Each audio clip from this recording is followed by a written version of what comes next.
George Kirby was fine, but Gerrit Cole was great. And the Mariners offense, pitiful. Let's talk about it here on the Locked On Mariners postgame show. Colby, hit it. You are Locked On Mariners, your daily Seattle Mariners podcast. Part of the Locked On Podcast Network, your team every day. Ahoy, sailors. It is Tuesday, June 20th, 2023. This is Teddy Gonzalez and Colby Patnett for the Locked On Mariners postgame show brought to you by Game Time. Download the Game Time app, create an account, and use promo code LOCKEDONMLB for $20 off your first purchase. Last-minute tickets, lowest price, guaranteed. Thank you so much for making us your first listen after the game. Subscribe, like, and turn on alerts if you're watching on YouTube, or subscribe and leave a 5-star review on your preferred podcast platform if you like what you hear. And if you're part of the crew and rock with us every single day, let us know in the comments below. And if you want to hear from us even more, please consider signing up for our Patreon. You can now get a free 7-day trial to check out the show. The link, as well as our social accounts, is in the description of this episode. 3-1, the final score from the Bronx. Mariners fall to the Yankees in game one of this series. We're going to talk about this rough offensive performance against Gerrit Cole and the Yankees pitching staff. We'll talk about the whole debacle between Gerrit Cole and Jose Caballero towards the end of Cole's start. We'll also talk about J.P. Crawford, who left this game early with a right shoulder contusion, they're calling it. So we'll talk more about what that potentially means. And that's really, Colby, the reason that I'm feeling down after this game. The loss is one thing, whatever. You're going to lose baseball games, but JP potentially being out is worrisome to say the least. But we'll talk about that later on. Let's start with the pitching performance that the Mariners got from George Kirby today. It was a weird one. Obviously started off in weird fashion where he quite possibly induced the inning out from Anthony Rizzo, who took the ball to the warning track. Teoscar Hernandez seems like he has a play on it, and then the ball just pops out of his glove. Kirby actually gets charged with the earned run there, the first of 3 earned runs for Kirby tonight. But that should have been an unearned run. That should have been an error on Teo. But nevertheless, again, weird one for Kirby tonight. 15 hard hit balls. It's honestly pretty miraculous that he only gave up 3 runs in this game. You go 7 innings pitched, which is great. He doesn't walk anyone, which is great. And also, what we come to expect from George Kirby. 4 strikeouts, 8 hits in total. And then, the 1 home run, which ultimately doomed Kirby in this one. That would be the game winning shot from Billy McKinney for the Yankees in this one. So how do you assess George Kirby tonight after, hearing those numbers?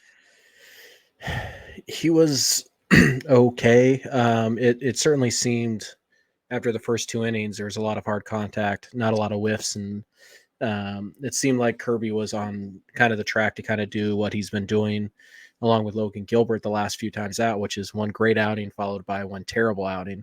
And so you have to give him credit for kind of avoiding that, because this is in no way a terrible outing.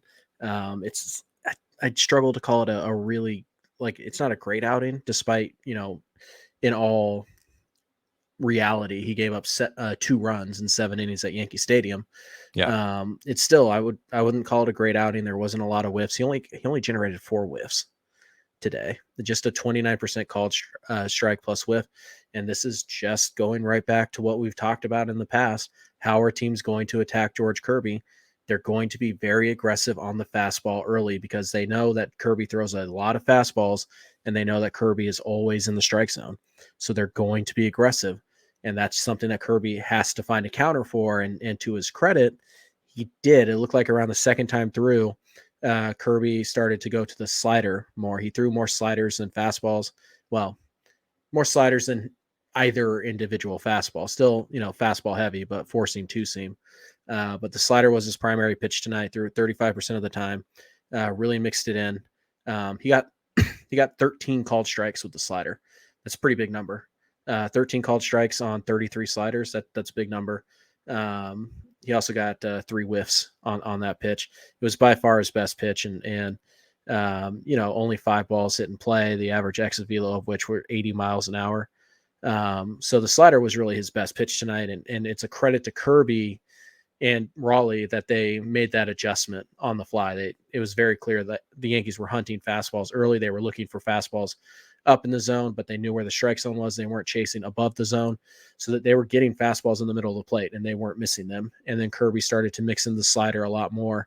And there were still hard hit balls, but again, those were really only coming off of his fastball. His fastballs were hit hard. The slider, not so much. So we'll see how Kirby kind of, retools his plan. Again, I believe he will get the last start in Baltimore, which is a team that has roughed him up using this same game plan. So in that ballpark. So we'll see how he counter punches. Maybe they start slider a little more, to start that game. But overall, it was a pretty good night for George.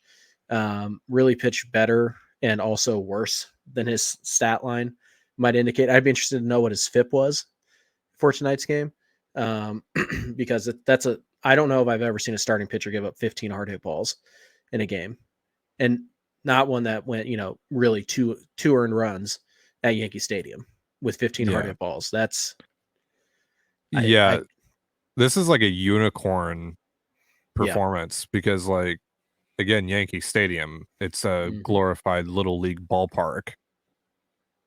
15 hard hit balls and only one of them goes over the wall. That's nuts. His FIP tonight was 399. XFIP 417. Yeah, sounds about right. So, but it's also weird because he didn't get any help defensively. You talked about the Teoscar, which should have been an error, but also, Ty France, just the easiest ground ball you ever seen in his life. He just looked almost too lazy to bend over and secure it. It was such a weird play. Obviously, it had some weird English on it, but I don't care. You're a major league first baseman. Get down there and stop the ball from going into right field, because at that point it's a 3-1 game. You're still in that game. But whatever, it is what it is. Kirby threw well. He threw okay. And I'm most excited about the immediate counter punch he started throwing in there after the first time through the order, and just how effective that slider was. Again, that's a lot of called strikes on a slider, and not too many of them were down the middle of the plate. They were all on the corners. So that's the good sign from Kirby's start, and the fact that he still managed to navigate a lot of hard contact and a good amount of traffic to give his team a legitimate shot to win that game. Right. And also for him, pitching at Yankee Stadium for the first time, obviously, grew up not too far from there. Probably a lot of nerves, for him to go in there and ultimately, give up essentially 2 earned runs, forget all the hard hit balls, all that stuff. Like that's still impressive. So props to Kirby on that front. Yep. He'll need to be better, obviously. And, hey, if Aaron Judge is playing tonight, maybe it's a different story. But overall, he gave you a chance to win. And the Mariners, look, they're going up against Gerrit Cole, obviously one of the few true aces that we have in baseball. But they need to give him better support. They need to give Kirby better support than they did tonight. So we're going to talk about that in just a moment. But first, a reminder, this episode of the Locked On Mariners postgame show is brought to you by Game Time. Buying tickets to your favorite events shouldn't be stressful. Game Time is a fast and easy way to buy tickets for all the sports, music, comedy, and theater near you. And with killer deals on last-minute tickets and their best price guarantee, you can stop stressing over the tickets and start getting hyped for the fun you'll have. So forget planning months in advance. Game Time has deals on tickets right up to the day of the event. Snag the tickets without the stress with Game Time. Download the Game Time app, create an account, and use promo code LOCKEDONMLB for $20 off your first purchase. Terms apply. Again, create an account and redeem promo code LOCKEDONMLB for $20 off. Download Game Time today. Last minute tickets, lowest price, guaranteed. And you're listening to the Locked On Mariners postgame show. Thank you again for making us your first listen after the Mariners 3-1 loss to the New York Yankees. Game 2 tomorrow. Mariners going to try to bring this series even on the Mariners hometown broadcast. You can listen to that via the SXM app. That's Sirius XM. We're going to talk about JP Crawford a little bit later. Now, assuming that he's okay, if he is okay, if maybe this was just precautionary, we'll see. We'll get more into that later on, like I said. But if he's able to make it back before the All-Star break, we want to get him into the All-Star game. It's not looking great. He's currently, fifth or sixth amongst all vote getters in the AL for shortstops. But we still have time, a little bit of time. So you need your help. Hashtag JP for ASG. If you do your part and you send us a screenshot of your ballot to either our Twitter account at LO_Mariners or lockedonmariners@gmail.com, that's our email. You are automatically entered into our giveaway. Colby has given away a signed Luis Castillo card. You definitely want that card. So do it. Vote JP in. Even if he's hurt, even if he's not able to play in it, let's get JP to the All-Star game. All right. Now, before we turn our attention to JP, let's just talk about this offense as a whole. Do we have to? Yeah, unfortunately we do. Just a little bit, just a smidge. We'll say what needs to be said and then just move on. So look, Gerrit Cole, obviously, again, one of the few true aces in baseball. You're going to run into a buzzsaw every now and then. It's just, that's going to happen. Maybe this is not indicative of, anything for the offense other than just, Gerrit Cole was good tonight, but it doesn't feel great after, you did score 5 runs on Sunday, but you also struck out 18 times. Now, you only struck out 8 times tonight against Cole, but he did have 20 whiffs. It was still a lot of the same, a lot of pitiful at-bats from this Mariners offense. How do you assess this, Colby? I would say, I'd be tempted to say that it's just, the Mariners running into a really good pitcher with really good stuff tonight. But, when they get shut down by Lance Lynn and, they get shut down pretty much by Michael Kopech, they're not really working counts like they used to. And again, Cole was really good tonight, just like Lynn was really good yesterday. So it's a little tough, but, obviously back-to-back days and really 3 days in a row, you kind of start to sprinkle in some doubt, and that's normal considering that the offense really has only been really good for about 2 weeks of the entire season. So we'll see what they do tomorrow. But tonight it was, they didn't have a ton of opportunities to get the big hit. I think they only really had 2 good opportunities to score, and they did score one in one of those opportunities, but they just couldn't really bunch together hits. They didn't walk tonight. They only had 1 walk, which is always going to be an issue with this team. But yeah, I guess on the good news, Kelnick looked pretty good at the plate tonight. Walked, RBI double. So that was good to see. Julio takes an offer, but he gets robbed of a double in what I think is third at bat, just a screaming line drive, just right at Donaldson. So that's unfortunate. France didn't look useless at the plate like he did on Sunday. So I guess that's something. But yeah, the offense wasn't good tonight. There's really no doubt about that. I'm having a hard time deciding, is that more because the offense was bad tonight, or was it more because Gerrit Cole was that good? Typically the answer is somewhere in the middle, but it's just hard to say. Overall, they didn't generate a ton of opportunities, and it was one of those nights where you were just going to need to, walk, bloop, and somebody was going to have to hit a home run for you to have a chance to win this game, and you didn't get that done. And yeah, it was a tough watch, but also you can kind of understand giving them a pass since it was Gerrit Cole. And also, this performance was not without some annoying bad luck again, like Julio's 108 mile per hour hit that, Donaldson snagged. That would have been a for sure double. Like, come on, man. Like, when are these balls going to find some grass? Like, I mean, and it feels like I don't know. It feels like every or almost every Mariners loss pretty much goes the same, where like they'll have quite a few hard hit balls, like the Julio one tonight, and just something happens that doesn't, it results in an out. Either it just goes directly at someone, or it dies at the warning track, or someone makes just an insane play, whatever. And then on the other hand, like the Yankees, right? Gleyber Torres gets a bloop single, and then he ends up scoring on an error by Teoscar Hernandez. Yeah. Like, really? Yeah. Like you said, Julio had the line out. Ty France in the first inning, he had that hard hit ground ball. Just an expected batting average on that was 510. It was 107.5 off the bat. That is about as hard as Ty can hit the ball. You just hit it right at somebody. And it's unfortunate. Kelnick had a 106.3 exit velo ball. That was a ground out that had an expected batting average of 440.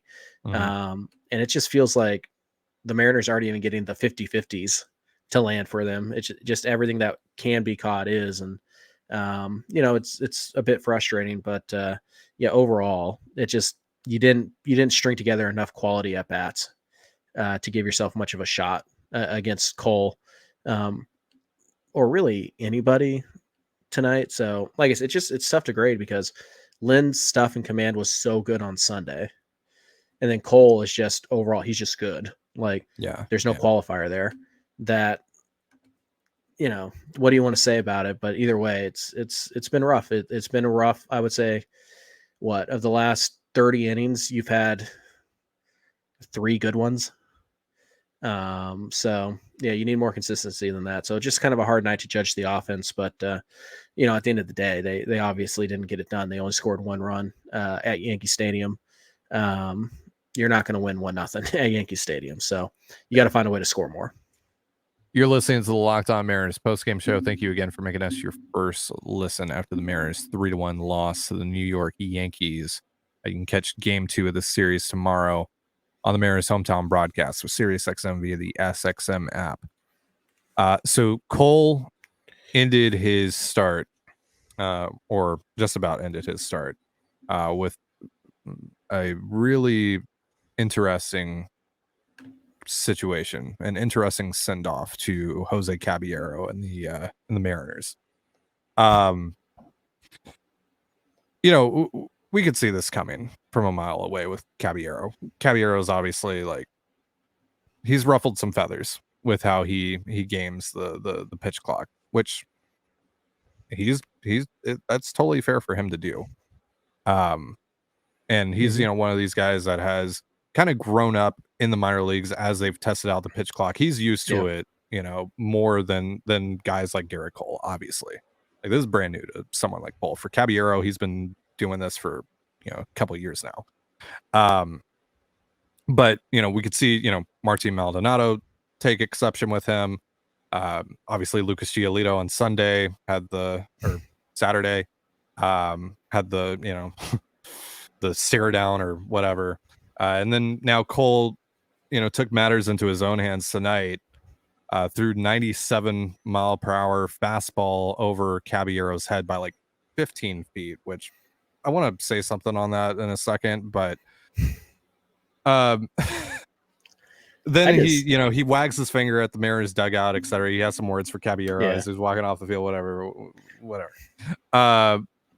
But it's really, like, again, I'm fine with someone taking exception with Caballero doing what he's doing. Like, that's gonna happen, right? That's naturally gonna happen. We knew that this was gonna happen, but Gerrit Cole is not allowed to do this specifically. He's not allowed to take exception with someone gaming the system, because Gerrit Cole is literally the face of the spider tack situation.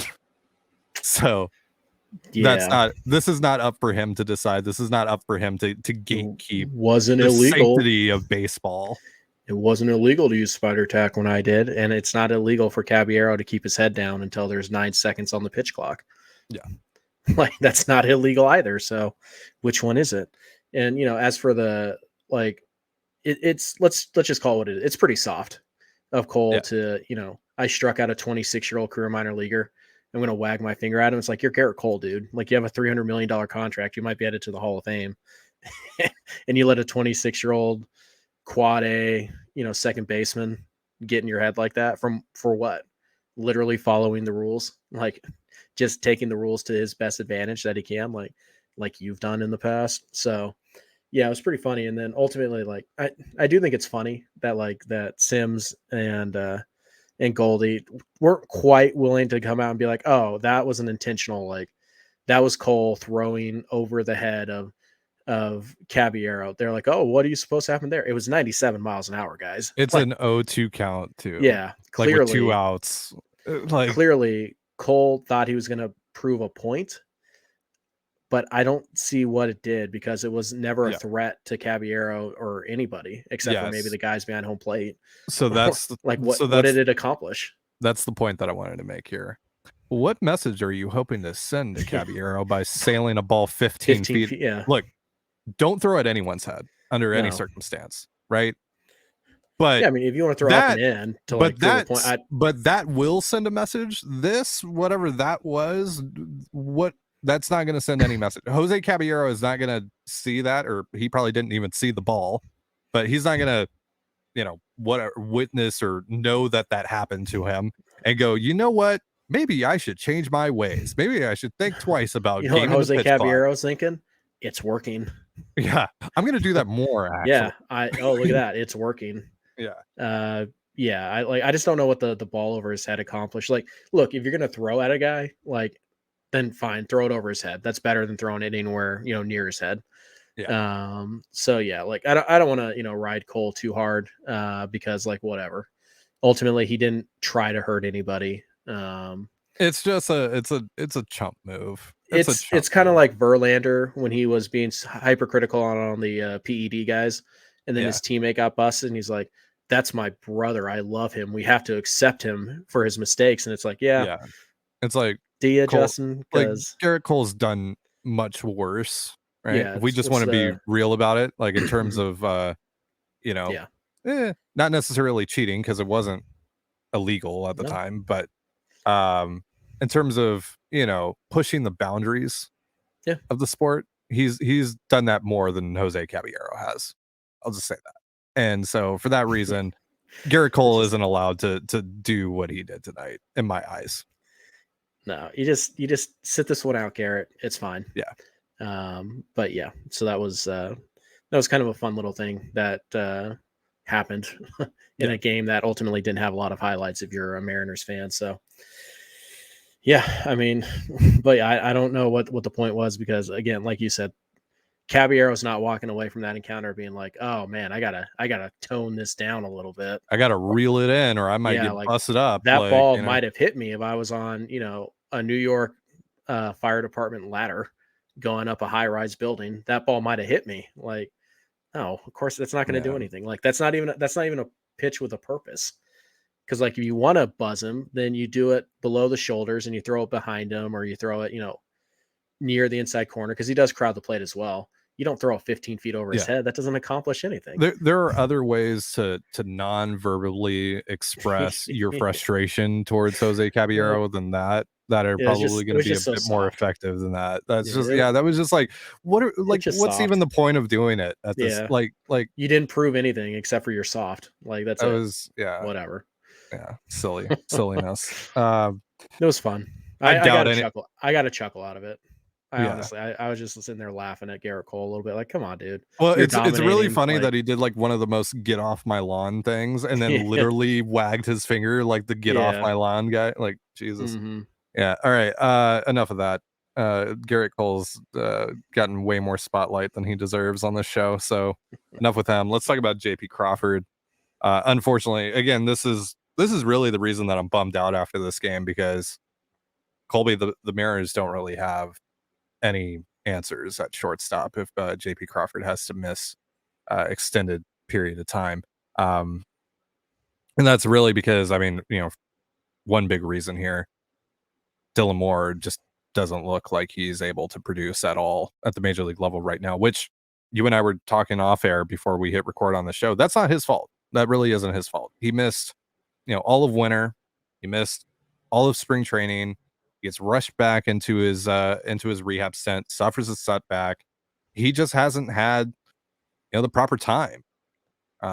He hasn't had the proper conditioning, and it's so far, and it's early. Maybe he does figure it out. I want to try and be fair here, but also being realistic about this. I don't know how a guy recovers from all that missed time and and you can justify as an organization that you can actually expect him to be able to be productive for you. It just seems like a lot of it just feels really unfair on Dillamore, and Mhm. if now he's going to have to essentially play every day at shortstop while Crawford, however long Crawford is out, maybe it's just a day, maybe it's a week, maybe it's a month, who knows? Um, but that's an issue. That's an issue for the Mariners, and I'm not really sure how they're going to address it because I don't think that Moore right now, with everything that I've seen, is the answer there. Yeah, so two quick things on this. Mhm. Gerrit Cole says he was wagging his finger at manager Scott Service, who Mm, apparently wagged his finger at Cole in the first. Good news is we have video. We could easily see if he did or didn't. So okay. that finger wag gate or whatever unoriginal name they give Wait, it. why would he wag his finger at him in the first? I don't know. It was like a 6-pitch inning, no? Yeah, Like, I don't know. I don't get it. But anyways, back to more important matters. if he actually did that, that's weird. I don't know what Scott's Yeah, beef was there, but yeah. I don't know. But JP Crawford told the media that X-rays were clean, but he's going to get an MRI tomorrow. He could barely lift his right arm after colliding with Mm, Bader when Bader stole second. mm, He was still in clear discomfort post game, so I think it's safe to say that JP will not be available tomorrow. yeah. And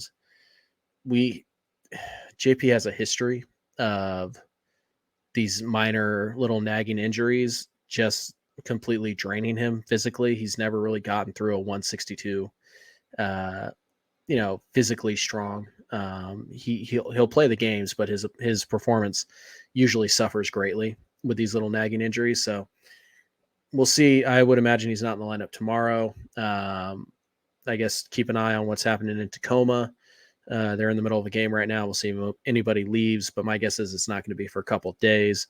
You probably want to watch Mason McCoy there. You might want to watch Sam Haggerty. And then, there was an interesting option that just opted out of his contract this afternoon.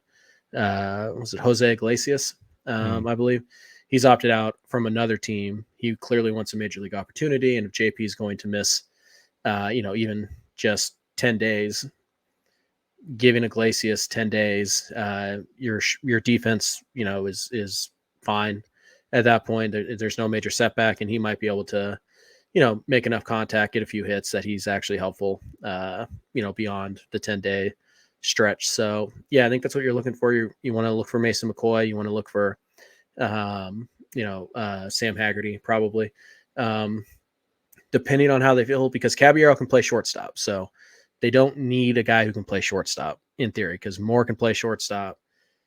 Caballero can play shortstop, but they probably need an infielder.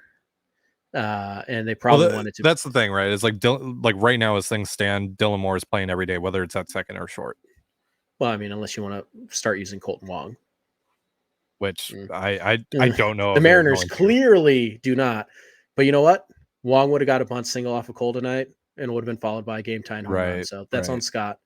But I do wonder if at some point do they consider Colin Moran, who's had been much better the last few weeks down in AAA as he's been battling through some of his own injuries. Mhm. Do they make a move for Mike Ford, who was awful again tonight? Kind of feels like that expiration date is come and gone. But specifically for Crawford, I think you're looking for infielders in Tacoma who get pulled out of a game, or they're not in the lineup tomorrow. And obviously Haggerty's kind of the obvious one if they need to make an IL move, just because Yeah. they know Sam, they know what he can do, and they don't need a shortstop per se because they have Moore, because they have Caballero. So it doesn't have to be Mason McCoy. Right. So I would assume that it's Haggerty. Maybe they finally give Mason McCoy a shot, but I would assume that there's I would assume that, all right. I would assume that we're not going to get an IL decision on JP in this series. I think the Mariners will just wait and see, which I don't love, but whatever. Maybe they MRI shows something worse and they just do it. But typically the Mariners give guys a couple days before they make a move, which again I don't love, especially if you're not willing to use Colton Wong. Then you're playing 2 guys down. Yeah. And Chris Flexen is on your ball club still, so you're really playing 3 guys down. But whatever. So I don't think we'll see a move. So I think tomorrow it's probably Caballero's getting the start at short. And I don't know if the Yankees have announced a pitcher yet. It was TBD heading into today. My guess is that it's a righty or a lefty, it'll be Dylan Moore. Yeah. And if it's a righty, they might consider Colton Wong, but we'll see. We'll see. I mean, if they don't play Colton Wong, I mean, DFA him. Because if you're not going to play Colton Wong now in this situation, you're not going to play him in any situation. Clearly, like, you have no interest in doing that. So, again, though, if Dylan Moore is going to have to play every day, I have major concerns about that. Make no mistake, this is the last thing the Mariners needed to have happen is an injury to one of their main guys. Yep. And if this is a long-term issue for JP, I don't know what you do. I really don't know what you're supposed to do. So this is super unideal. Not to end the show on a really bleak point, but it's kind of where we are right now. That again, this is the reason why I'm bummed tonight. Not because of the loss. The loss is whatever. It's JP is crucial to this club, and part of that is because you don't really have an ideal, backup right now. So we'll see. Hopefully it's nothing. Hopefully he's able to just rest up the next couple days and we get to see him back in Baltimore. So fingers crossed on that front, and let's send some good vibes JP's way by getting him into the All-Star game, by voting him into the All-Star game. Do that. Send us your ballot, screenshot of your ballot to either LO_Mariners on Twitter or lockedonmariners@gmail.com. The hashtag JP for ASG. And you're automatically entered into our giveaway. Colby's giving away a signed Luis Castillo card. Beautiful card. Definitely want to get in on that. All right, that's going to do it for our show. Thank you so much for joining us here on the Locked On Mariners postgame show. For Colby Patnode, I'm Trident Gonzalez. Be sure to give us a follow on Twitter at LO_Mariners. You can follow me at Dane Gonzalez. That's DANEGNZLZ. And Colby at CPAT11. That's CPAT11. Follow us on Instagram and TikTok as well. That's Locked On Mariners. One word, Locked On Mariners. You can also find all that stuff in the description of this episode. Thank you again for making us your first listen. Have yourself a beautiful baseball night, and we'll see you tomorrow. Peace.